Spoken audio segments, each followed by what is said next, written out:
Hara, dito ka. Dito, niya na muna. Okay, magkaon sa ko. Kaya ligoon ta mo ha.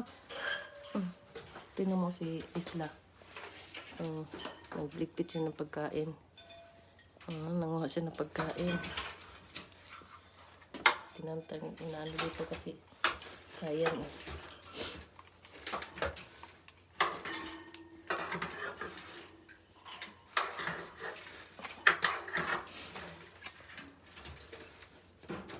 Balik mo doon. Lagay mo doon guys.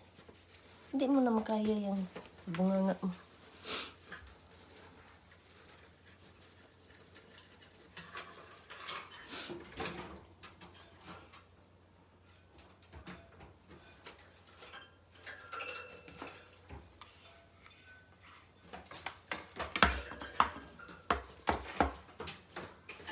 Nandun, balik.